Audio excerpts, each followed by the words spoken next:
ಚಿಕ್ಕ ಪ್ರಾರ್ಥನೆಯೊಂದಿಗೆ ಪ್ರಾರಂಭಿಸೋಣ. ஜெபம் செய்வோம். ಪರಿಶುದ್ಧನೇ ಯೇಸುವೇ, ನಿನ್ನ ನಾಮವನ್ನು ಸ್ತುತಿಸಿ ನಿನ್ನ ನಾಮವನ್ನು ಕೊಂಡಾಡುತ್ತೇನೆ.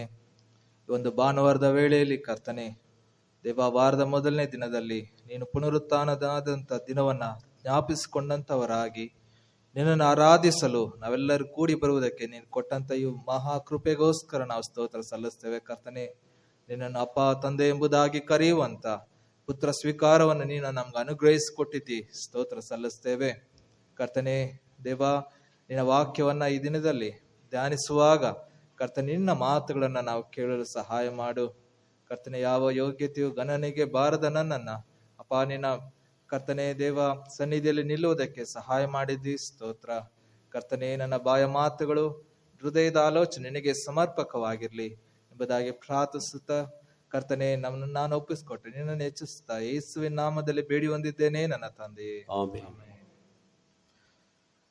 ಈ ದಿನದ ಆರಾಧನೆ ಧ್ಯಾನಕ್ಕಾಗಿ ನಾವು ಕೀರ್ತನೆ 32 ಉತ್ತರ ಪ್ರತ್ಯುತ್ತರವಾಗಿ ಓದಿಕೊಳ್ಳೋಣ. இந்த ஆராதனைக்காக சங்கீதம் 32 కీర్తనలు 32వ అధ్యాయము మార్చి చదువుకుంటాం. ಕೀರ್ತನೆ 32 ಉತ್ತರ ಪ್ರತ್ಯುತ್ತರವಾಗಿ மாறி வாசிக்கலாம். మార్చి చదువుకుంటాం. எவனுடைய மீறுதல் மன்னிக்கப்பட்டதோ, எவனுடைய பாவம் ಮೂಡப்பட்டதோ அவன் பாக்கியவான். ಯೆಹೋವನು ಯಾವನ ಲೆಕ್ಕಕ್ಕೆ ಅಪರಾಧವನ್ನು ಎಣಿಸುವುದಿಲ್ಲವೋ, ಯಾವನ ಹೃದಯದಲ್ಲಿ ಕಪಟವಿರುವುದಿಲ್ಲವೋ ಅವನು ಧನ್ಯನು. நான் அடக்கி வைத்த மட்டும் நித்தம் என் கதறுதலினாலே என் எலும்புகள் உலர்ந்து போயிற்று. ಹಗಲಿರುಳು ನಿನ್ನ ಶಿಕ್ಷಾಸ್ತವು ನನ್ನ ಮೇಲೆ ಭಾರವಾಗಿತ್ತು, ಬೇಸಿಗೆಯ ನೀರಿನಂತೆ ನನ್ನ ಶರೀರದ ಸಾರವೆಲ್ಲ ಬತ್ತಿ ಹೋಯಿತು. நான் என் அக்கிரமத்தை மறைக்காமல் என் பாவத்தை உமக்கு அறிவித்தேன். என் மீறுதல்களை கர்த்தருக்கு அறிக்கையிடுவேன் என்றேன். ದೇವರೀರ್ ಎನ್ ಪಾವತಿನ್ ದೋಷத்தை ಮನ್ನಿತೀರ್. ಇದರಿಂದ ಭಕ್ತರೆಲ್ಲರೂ ಸಕಾಲದಲ್ಲಿ ನಿನ್ನನ್ನು ಪ್ರಾರ್ಥಿಸಲಿ, ಮಹಾಪ್ರವಾಹವು ಅಂತವರನ್ನು ಮುಟ್ಟುವುದೇ ಇಲ್ಲ. நீர் எனக்கு மறைவிடமாய் இருக்கிறீர். என்னை நீர் இக்கட்டுக்கு விலக்கி காத்து ரட்சணிய பாடல்கள் என்னை சூழ்ந்து கொள்ளும்படி செய்வீர். ಯೆಹೋವನು ನಿನ್ನನ್ನು ಉಪದೇಶಿಸಿ ನಡೆಯಬೇಕಾದ ಮಾರ್ಗವನ್ನು ತಿಳಿಸುವೆನು, ನಿನ್ನನ್ನು ಕಟಾಕ್ಷಿಸಿ ಆಲೋಚನೆ ಹೇಳುವೆನು ಅನ್ನುತ್ತಾನಲ್ಲ. வாரினாலும் கடிவாளத்தினாலும் வாய் கட்டப்பட்டால் ஒழியே உன் கிட்ட சேராத புத்தியில்லாத குதிரை போலவும் கோவேறு கழுதை போலவும் இருக்க வேண்டாம். ದುಷ್ಟರಿಗೆ ಅನೇಕ ಕಷ್ಟ ನಷ್ಟಗಳು ಉಂಟಾಗುವವು, ಆದರೆ ಯೆಹೋವನಲ್ಲಿ ಭರವಸೆ ಇಟ್ಟವರನ್ನು ಆತನ ಕೃಪೆಯು ಆವರಿಸಿಕೊಳ್ಳುವುದು. நீதிமான்களே, கர்த்தருக்குள் மகிழ்ந்து களி கூறுங்கள். செம்மையான இருதயம் உள்ளவர்களே, நீங்கள் எல்லாரும் ஆனந்த முழக்கமிடுங்கள். ಕರ್ತನ ನಾಮಕ್ಕೆ ಸ್ತೋತ್ರ. கர்த்தருடைய நாமத்துக்கு ஸ்தோத்திரம். ಸೊ ಇದು ನಾನು 2ನೇ ಸಾರಿ ನಿಮ್ಮ ಮಧ್ಯದಲ್ಲಿ ಈ ರೀತಿಯಾಗಿ ದೇವರ ವಾಕ್ಯದೊಂದಿಗೆ ನಾನು ನಿಲ್ತಾ ಇರುವಂತದ್ದು. 2வது விசையாக நான் உங்கள் மத்தியிலே இப்படி நிற்கிறேன். ಸೊ ಬಹಳಷ್ಟು ಜನ ಮರ್ತೋಗಿರಬಹುದು, அநேகர் மறந்திருப்பார்கள். ಆದರೂ ಈ ದಿನ ಸೊ ನಿಮ್ಮೆಲ್ಲರ ಮುಂದೆ ದೇವರ ವಾಕ್ಯವನ್ನ ನಾನು ತರುವುದಕ್ಕೆ ನಾನು ಬಹಳ ಸಂತೋಷವಾಗಿದ್ದೇನೆ. ஆகவே கர்த்தருடைய வார்த்தை உங்களுக்கு முன்பாக பகிர்ந்து கொள்வதிலே ಸಂತೋಷಪಡುகிறேன். ಕಳೆದ ವಾರದಲ್ಲಿ ನಾನು ಟೋಟಲ್ ಫರ್ಗಿವ್ನೆಸ್ ಎನ್ನುವಂತ ಒಂದು ಆರ್ಟಿಕಲ್ ನಾನು ಓದ್ತಾ ಇದ್ದೆ. கடந்த வாரத்திலே முழுமையான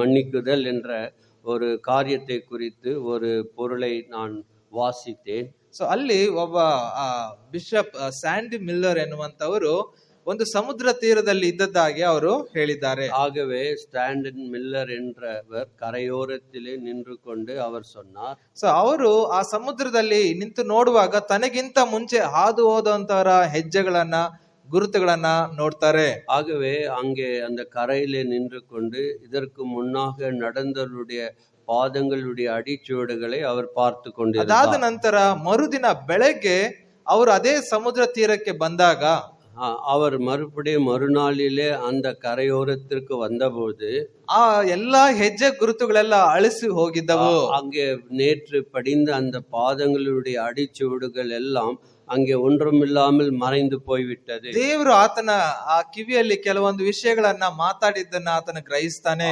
ஆகவே அவருடைய செவிகளிலே ஆண்டவர் சில வார்த்தைகளை சொல்லுவதை அவர் கேட்டார். ಸೊ ಇದೇ ಕ್ಷಮಾಪಣೆಯ ಒಂದು ಚಿತ್ರಣ ಎಂಬುದಾಗಿ ಯೇಸು ಕ್ರಿಸ್ತನ ಆತನ ಕಿವಿಯಲ್ಲಿ ಮಾತಾಡಿದನು. ஒரு மன்னிப்பு என்ற வார்த்தைக்கு இதுதான் ஒரு ஒரு செயல்முறையிலே காட்டுவது என்று ஆண்டவர் அவரிடத்திலே கூறினார். ಕ್ಷಮಿಸುವುದು ಎಷ್ಟು ಕಷ್ಟ ಎಂಬುದು ನಮ್ಮೆಲ್ಲರಿಗೆ ಗೊತ್ತಿದೆ. ஆகவே மன்னிப்பது எவ்வளவு கஷ்டம் என்பது நமக்கு அறிந்திருக்கிறோம். ಇನ್ನೊಂದು ಕಥೆಯನ್ನು ಕೂಡ ಅದರಲ್ಲಿ ಬರೆದದ್ದನ್ನು ನಾನು ನೋಡಿದೆ. அதிலே ஒரு கதை கூட அவர் எழுதியிருந்தார். ಅದು ನಡೆದಂತ ಒಂದು ಚರಿತ್ರೆ. ಅದೇನಂದ್ರೆ ರಷ್ಯಾದ ಮಹಾರಾಣಿಯಾದಂತ ಕ್ಯಾಥರಿನ್ ದ ಗ್ರೇಟ್. ஆகவே ரஷ்யாவினுடைய இளவரசியாக ಕ್ಯಾಥರಿನ್ ಗ್ರೇಟ್ என்ற ஒரு ಅಮ್ಮೆಯಾரை குறித்து ಅವರು 17ನೇ ಶತಮಾನದಲ್ಲಿ ರಷ್ಯಾವನ್ನು ಆಳಿದಂತ ಮಹಾರಾಣಿ ಆಗಿದ್ದರು. ஆகவே அந்த அம்மா ரஷ்யாவை ஆண்ட ஒரு மகாராணியாக இருந்தவள். ಅವರು ತನ್ನ ಕಡೆ ದಿನಗಳಲ್ಲಿ ಬರೆದಂತ ಪುಸ್ತಕದಲ್ಲಿ ಈ ರೀತಿಯಾಗಿ ಹೇಳಿದ್ದಾರೆ. அவர் கடைசியாக அவருடைய புத்தகத்தில் எழுதும்போது இவ்வாறாக எழுதினார். ಸೊ ಅವ್ರು ಏನಂತ ಹೇಳಿದ್ರೆ ಇಂಗ್ಲಿಷ್ ನಲ್ಲಿ, I shall be an autocrat, that's my trade, the good lord will forgive me, that's is.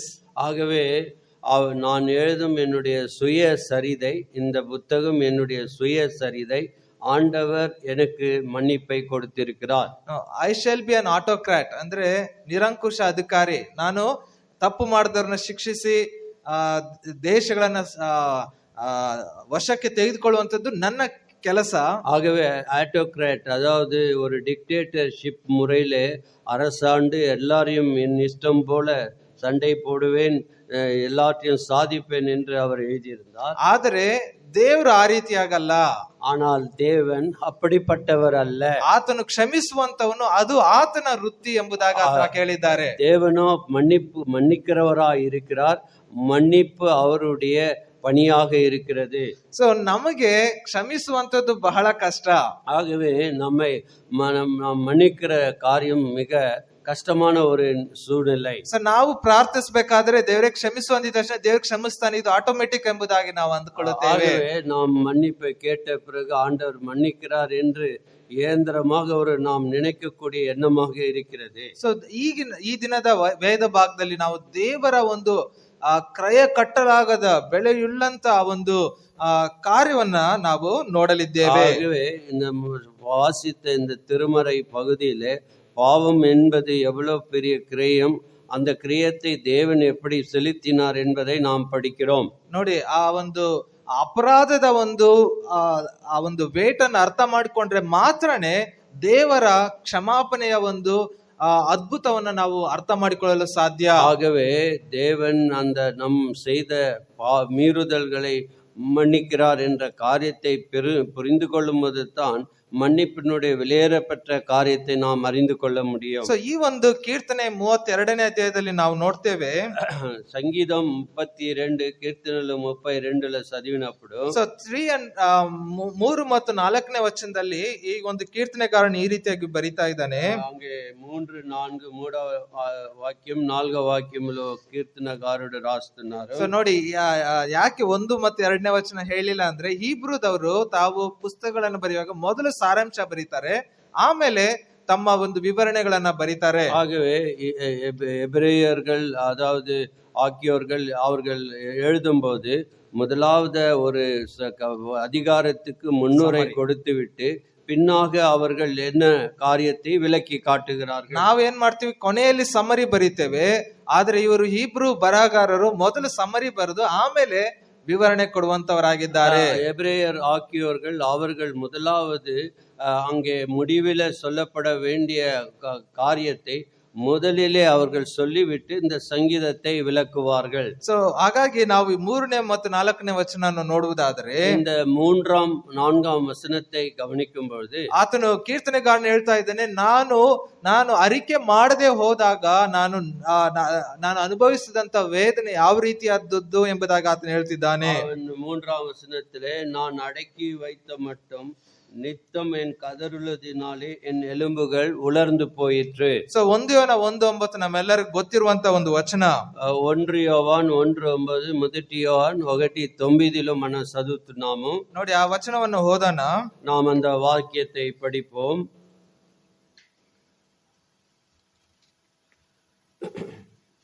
நம்முடைய பாவங்களை நாம் அறிக்கையிட்டால் பாவங்களை நமக்கு மன்னித்து எல்லா அநியாயத்தையும் நீக்கி நம்மை சுத்திகரிப்பதற்கு அவர் உண்மையும் ನೀತಿயும் உள்ளவராய் இருக்கிறார். ಸೊ ನಾವು ನಮ್ಮ ಪಾಪಗಳನ್ನ ಅರಿಕೆ ಮಾಡುವಾಗ ದೇವರು ನಂಬಿಗಸ್ತನಾಗಿದ್ದು ನಮ್ಮ ಪಾಪಗಳನ್ನ ಕ್ಷಮಿಸುವಂತ ದೇವರಾಗಿದ್ದಾನೆ. ஆகவே நாம் நம்முடைய பாவங்களை அறிக்கையிட்டால் அறிக்கை செய்யும் போது தேவன் அதை மன்னிக்கிறவராக இருக்கிறார். ಪಾಪ ಅರಿಕೆ ಮಾಡದೇ ಇದ್ದಾಗ ದಾವೀದನು ತಾನು ಹೇಳ್ತಾ ಇದ್ದಾನೆ, ನಾನು ನರಳಾಟದಲ್ಲಿ ನಾನು ಹೋದೆ. ஆகவே நான் அடக்கி வைத்த மட்டும் என் எலும்புகளிலே மிகவும் வேதனையுற்றேன் என்று கூறுகிறார். ಸೊ ಆತನು ಏನನ್ನ ಅನುಭವಿಸಿದನೆಂಬುದಾಗಿ ಆತನು ಹೇಳುವುದನ್ನು ನಾವು ನೋಡ್ತೇವೆ. ಪಾಪத்தினுடைய விளைவை குறித்து சங்கீதக்காரன் ಅವನ್ எழுதுகிறான். ಸೊ ಆತನು ಲಿಟ್ರಲ್ ಆಗಿ ಬರೀತಾ ಇದ್ದಾನೆ ಅಂದ್ರೆ ನನ್ನ ಎಲುಬುಗಳು ಸವೆದು ಹೋದವು. ஆகவே அவன் உண்மையாக அவனுடைய வாழ்க்கையில் பாவத்தினுடைய விளைவை விவரிக்கும் போது என் எலும்புகள் உலர்ந்து போயிற்று. ಬೇಸಿಗೆಯ ನೀರಿನಂತೆ ನನ್ನ ಶರೀರ ಸಾರವೆಲ್ಲ ಬತ್ತಿ ಹೋಯಿತು. ஆகவே என் சாரும் உಷ್ಣ ಕಾಲ ವರட்சியை போல ವರಂಡು போயிற்று. ಸೊ ಈ ರೀತಿಯಾಗಿ ಆತನು ಹೇಳುವುದನ್ನು ನಾವು ನೋಡ್ತೇವೆ. இதெல்லாம் அவன் பாவத்தினுடைய காரியத்தை அவன் விளக்கி எழுதுகிறான். ಆದರೆ ವಚನ 5ರಲ್ಲಿ ನಾವು ನೋಡುವುದಾದ್ರೆ 5ஆம் வசனத்திலே நாம் கவனிக்கும் போது, ನಾನು ಯಾವಾಗ ದೇವರಲ್ಲಿ ಎಲ್ಲ ಪಾಪಗಳನ್ನ ನಾನು ಒಪ್ಪಿಕೊಂಡೆನೋ, நான் எப்போது என் அக்கிரமத்தை எல்லாம் என் பாவத்தை எல்லாம் தேவனுக்கு அறிவித்து ಒಪ್ಪು கொடுக்கும் போது, ಅಂದ್ರೆ ನಾನು ಏನನ್ನು ನಾನು ಬಚ್ಚಿಟ್ಕೊಳ್ಳದೆ ಎಲ್ಲವನ್ನ ನಾನು ದೇವರಿಗೆ ಒಪ್ಪಿಸಿ ಅರಿಕೆ ಮಾಡಿದೆ ಎಂಬುದಾಗಿ ಹೇಳುವುದನ್ನು ನೋಡುತ್ತೇವೆ. ஆகவே நான் ஒன்றையும் மறைக்காமல் தேவனுக்கு முன்பாக நேர்மையாக யதார்த்தமாக அது நான் செய்ததெல்லாம் எடுத்து கூறினேன். ಸೊ ಆಗ ದೇವರು ನನ್ನ ಪಾಪಗಳನ್ನೆಲ್ಲ ಕ್ಷಮಿಸಿದನು. ஆகவே தேவரீர் என் பாவத்தின் தோஷத்தை நீர் மன்னித்தீர். ನಾನು ಹೊಸ ಜೀವನವನ್ನು ನಾನು ಪ್ರಾರಂಭ ಮಾಡಿದೆ. எனக்குள்ளே ஒரு புதிய வாழ்க்கை ஆரம்பமாயிற்று. ಸೊ ಇಲ್ಲಿ ನಾವು ನೋಡ್ತೇವೆ ಆ ಒಂದು ಹೊಸ ಜೀವಿತ ಹೇಗಿದೆ ಅಂದ್ರೆ ಆಶೀರ್ವಾದಗಳಿಂದ ಕೂಡಿದೆ. ஆகவே ஒரு புதிய வாழ்க்கையானது ஆசீர்வாதத்தோடு கூடிய வாழ்க்கையாக இருக்கிறது. 1 ಮತ್ತು 2ನೇ ವಚನದಲ್ಲಿ ಈ ಒಂದು ಆಶೀರ್ವಾದಗಳನ್ನ ನಾವು ನೋಡ್ತೇವೆ. முதல் 2 வசனங்களிலே அந்த பாவத்தினுடைய மன்னிப்புக்கு கிடைக்கக்கூடிய ஆசீர்வாதங்கள் கூறப்படுகிறது. ಸೊ ಆತನು ಹೇಳ್ತಾನೆ, ನನ್ನ ಯಾವನ ದ್ರೋಹವು ಪರಿಹಾರವಾಗಿದೆಯೋ, ಯಾವನ ಪಾಪವು ಕ್ಷಮಿಸಲ್ಪಟ್ಟಿದೆಯೋ ಅವನು ಧನ್ಯನು. எவனுடைய மீறுதல் மன்னிக்கப்பட்டதோ எவன் பாவம் மூடப்பட்டதோ அவன் பாக்கியவான். ಯೆಹೋವನು ಯಾವನ ಲೆಕ್ಕಕ್ಕೆ ಅಪರಾಧಗಳನ್ನು ನೆನೆಸುವುದಿಲ್ಲವೋ, ಯಾವನ ಹೃದಯದಲ್ಲಿ ಕಪಟವಿರುವುದಿಲ್ಲವೋ ಅವನು ಧನ್ಯನು. எவனுடைய அக்கிரமத்தை கர்த்தர் எண்ணாதிருக்கிறாரோ, எவனுடைய ஆவியிலே கபடமில்லாது இருக்கிறதோ அவன் பாக்கியவான். ಸೊ ನಾವು 3 ವಿಷಯಗಳನ್ನ ನಾವು ಇಲ್ಲಿ ನಾವು ನೋಡ್ತೇವೆ. இந்த பகுதியிலே 3 காரியங்களை நாம் கவனிக்கிறோம். ಮೊದಲನೇದಾಗಿ ಆತನು ನನ್ನ ಪಾಪಗಳನ್ನ ಎಣಿಸುವುದಿಲ್ಲ. ஆகவே என் பாவங்களை அவர் எண்ண மாட்டார். So he does not count ನನ್ನ ಅಂದ್ರೆ ನನ್ನ ಪಾಪಗಳನ್ನ he does not count my sins. ஆகவே என்னுடைய பாவத்தை தேவன் எண்ணவில்லை.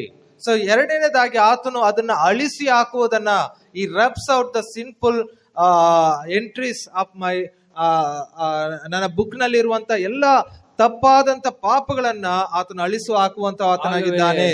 என் மீது விரோதமாய் எழுதப்பட்ட பாவங்கள் எல்லாம், அந்த பாவத்தை எல்லாம் தேவன் முழுவதும் அந்த ரெக்கார்டிலிருந்து எடுத்து போட்டு விட்டார். ಸೊ ಮತ್ತೆ ಆತನು ಅವುಗಳನ್ನ ಡಿಲೀಟ್ ಅಂದ್ರೆ ಅವುಗಳನ್ನ ತೆಗೆದು ಹಾಕ್ತಾ ಇದ್ದಾನೆ ಎಲ್ಲವುಗಳನ್ನ. ஆகவே அங்கே பார்க்கிறோம், நாம் செய்த பாவங்களை டிலீட் என்றால் அந்த இடத்தை அவர் சுத்தமாக அதை எடுத்து விடுகிறார். ಇಂಗ್ಲಿಷ್ ನ ತರ್ಜುಮೆಯಲ್ಲಿ 3 ರೀತಿಯಾದಂತ ಪದಗಳನ್ನ ಬಳಕೆ ಆಗಿರುವುದನ್ನು ನಾವು ನೋಡ್ತೇವೆ. ஆகவே ஆங்கில பதத்திலே இந்த பாவத்திற்கு 3 வர்ணனை கொடுக்கப்படுகிறது. ಸೊ ಮೊದಲನೇದಾಗಿ ಆತನು ಡಸ್ ನಾಟ್ ಕೌಂಟ್. முதலாவது அவர் பாவங்களை எண்ணுவதில்லை. ಎರಡನೇದಾಗ ಎಲ್ಲ ಪಾಪಗಳು ಕವರ್ಡ್ ಎಂಬುದಾಗಿ ನಾವು ನೋಡ್ತೇವೆ. ஆகவே எந்த பாவங்களையும் அவர் மூடப்பட்டதோ என்ற வார்த்தை சொல்லுகிறார். ಮೂರನೇದಾಗಿ ಫರ್ಗಿವನ್ ಎಂಬುದಾಗಿ ಪದ ಬಳಸಲ್ಪಟ್ಟಿದೆ. எவன் மன்னிக்கப்பட்டதோ என்ற காரியம் மூன்றாவதாக சொல்லுகிறார். ಸೊ ಈ ರೀತಿಯಾಗಿ ದೇವರು ನನ್ನನ್ನ ನಿನ್ನನ್ನ ನನ್ನ ಪಾಪಗಳಿಂದ ಆತನು ಕ್ಷಮಿಸುವಂತ ದೇವರಾಗಿದ್ದಾನೆ. உன்னை என்னை நம்முடைய பாவத்திலிருந்து தேவன் மன்னிக்கிறவராக இருக்கிறார். ಸೊ ಆತನು ನಮ್ಮನ್ನ ತನ್ನ ಆ ಒಂದು ಆ ಶಿಲುಬೆಯ ಮರಣದ ಮೂಲಕವಾಗಿ ಮತ್ತೆ ದೇವರೊಂದಿಗೆ ನನ್ನನ್ನು ಪುನಃ ಸ್ಥಾಪಿಸಿದ್ದಾನೆ. ஆகவே தேவன் எல்லாவற்றையும் பாவங்களை அகற்றி மன்னித்து நம்மை புதிய வாழ்விலே அவர் கொண்டு வந்தார். ಸೊ ಹಾಗಾಗಿ ನಾವು ಈ ದಿನ ಮತ್ತೊಂದು ವಾಕ್ಯವನ್ನ ನಾವು ಓದೋಣ. இன்னொரு வார்த்தை கூட நாம் வாசிப்போம். ಮತ್ತಾಯ 15ನೇ ಅಧ್ಯಾಯ மத்தேயு 15ஆம் அதிகாரம் 33ರಿಂದ ನಾವು 41ನೇ ವಚನದವರೆಗೂ ನಾವು ಓದೋಣ. மத்தேயு ಮಾರ್ಕ 15ನೇ ಅಧ್ಯಾಯ 33ರಿಂದ 41ನೇ ವಚನ. மார்க் 13ஆம் அதிகாரம், மார்க் ராசின சுவார்த்தா 13 அத்தியாயமும் from verses 15th chapter Mark 33 to 41. Mark 15:31 வாசிக்கிறோம். 33ರಿಂದ 40, 33 to 41. மார்க் 15. ಇದನ್ನ ಮತ್ತೆ ನಾವು ಉತ್ತರ ಪ್ರತ್ಯುತ್ತರವಾಗಿ ಓದೋಣ. மார்க் 15ஆம் அதிகாரம் 31 33 37 வரைக்கும் 41. ಉತ್ತರ ಪ್ರತ್ಯುತ್ತರವಾಗಿ ಓದೋಣ. மாறி மாறி வாசிக்கலாம். ಮಧ್ಯಾಹ್ನವಾದಾಗ ದೇಶದ ಮೇಲೆಲ್ಲ ಕತ್ತಲೆ ಕವಿದು ಸಾಯಂಕಾಲ 3 ಗಂಟೆ ತನಕ ಇತ್ತು.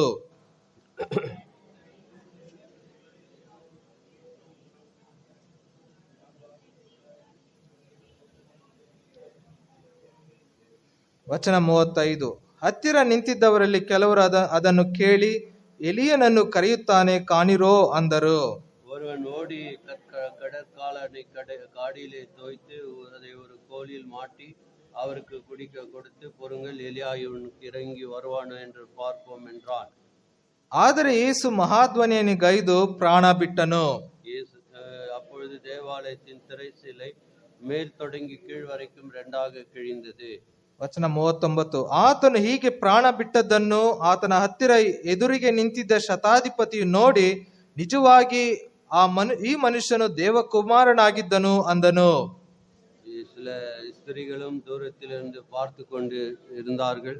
அவர்கள் கலிலேயாவில் இருந்தபோது அவருக்கு பின் சென்று ஊழியம் செய்த மக்தலேனா மரியாலும், சின்ன யாக்கோப்பும் யோசேக்கும் தாயாகிய மரியாலும், சலோಮೆ என்பவர்களும்.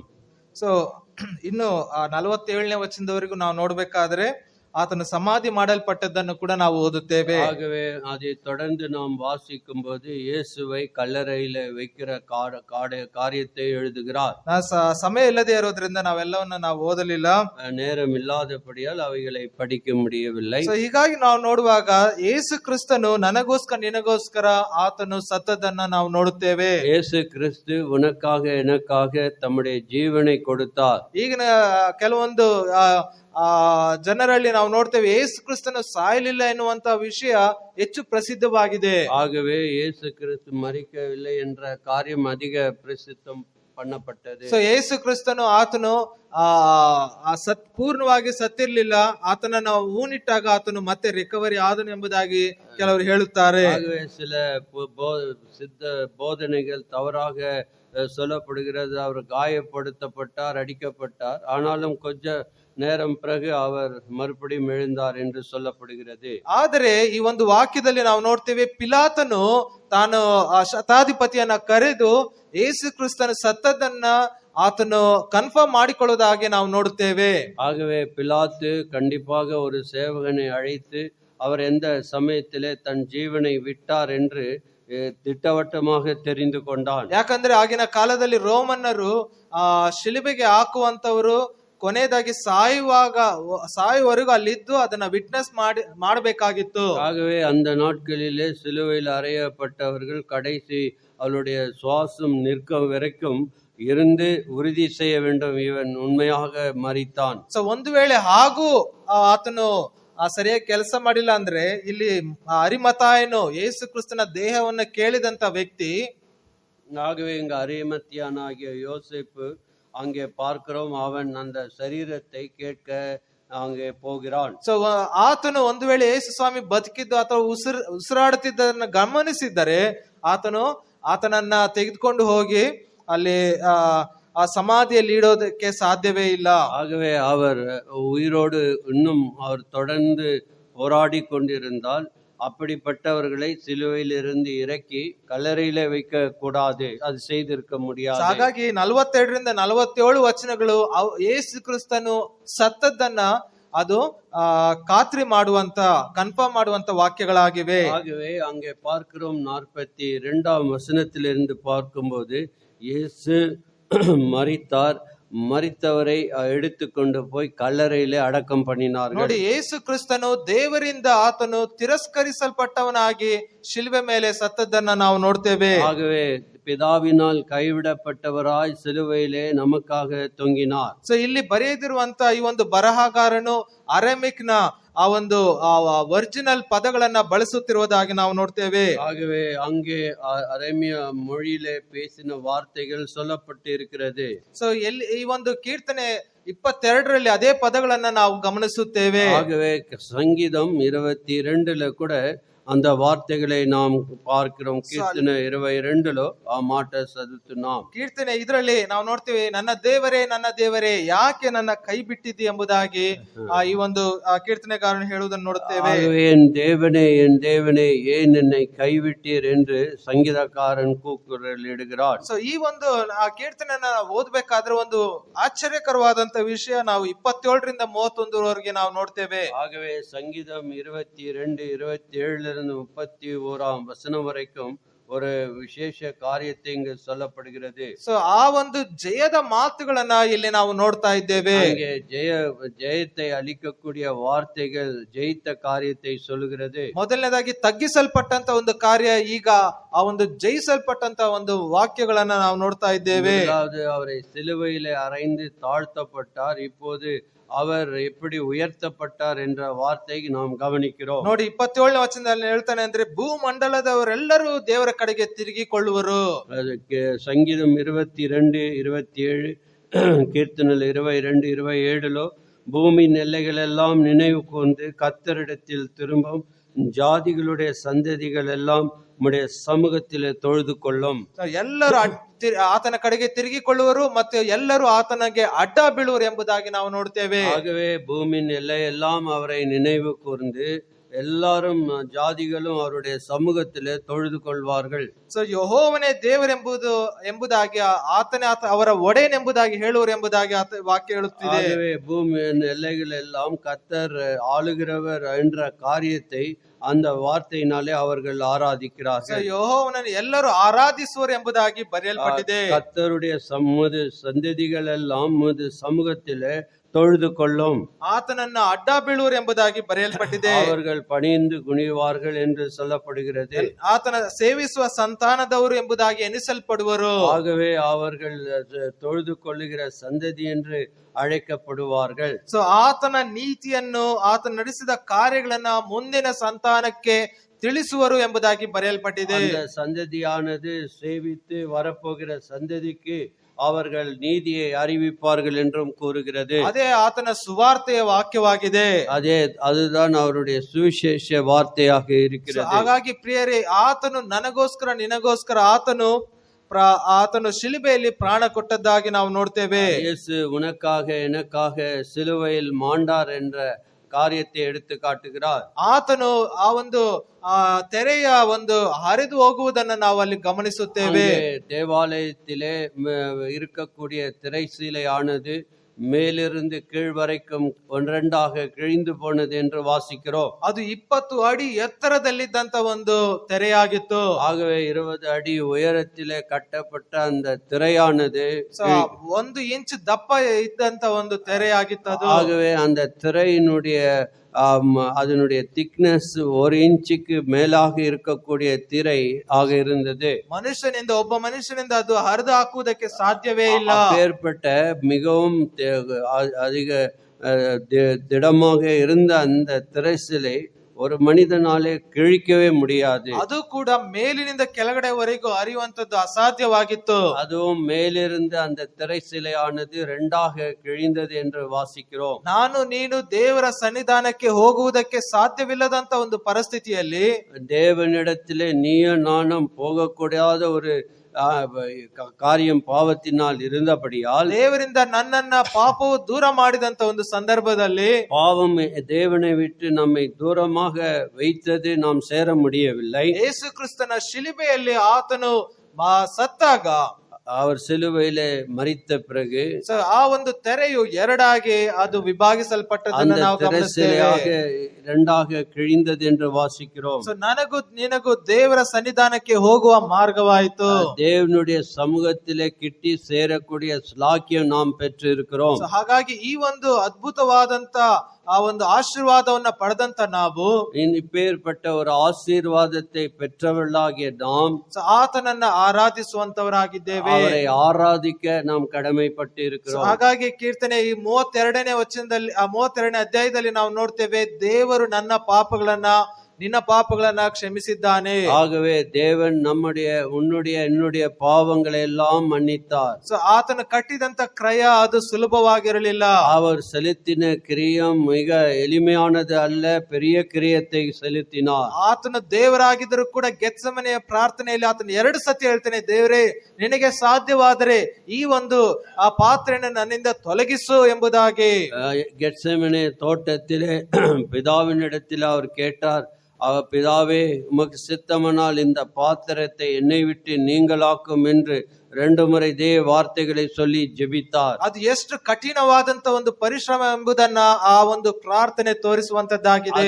ஜெபத்திலே பார்க்கக்கூடிய காரியம் அது எவ்வளவு வேதனை உள்ளது, எவ்வளவு கொடூரமானது என்பதை நாம் புரிந்து கொள்ள வேண்டும். ಬರೇ ಸಾಯಲಿಲ್ಲ, ಆತನು ಅವಮಾನ ಪಟ್ಟು ಆ ಒಂದು ಆ ನಿಂದನೆಗೆ ಒಳಗಾಗಿ ಆತನು ಸತ್ತದ್ದಾಗಿ ನಾವು ನೋಡ್ತೇವೆ. அவர் அவமானத்தையும் நிந்தையும் ஏற்றுக்கொண்டு அந்த ஈனமான சிலுவையிலே உனக்காக எனக்காக மரித்தார். ದೇವ ದೂಷಣೆ ಎಂಬಂತ ಒಂದು ಅಪಾದನೆಯನ್ನ ಹೊತ್ತವನಾಗಿ ಆತನ ಶಿಲುಬೆಯಲ್ಲಿ ಸತ್ತನು. ஆகவே தேவ தூஷணம் என்று எல்லாம் ஏற்றுக்கொண்டு தான் ஒருவரே அந்த சிலுவையிலே மரித்தார்.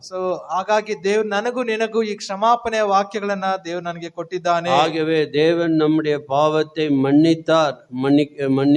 மன்னித்தபடியால் நாம் ஆண்டவரை துதிக்கிறோம். ದೇವರಿಗೆ ಕೊಟ್ಟಂತ ವಾಕ್ಯಗಳಿಗಾಗಿ ಸ್ತೋತ್ರ. தேவன் இந்த வார்த்தைகளை ஆசீர்வதிப்பாராக.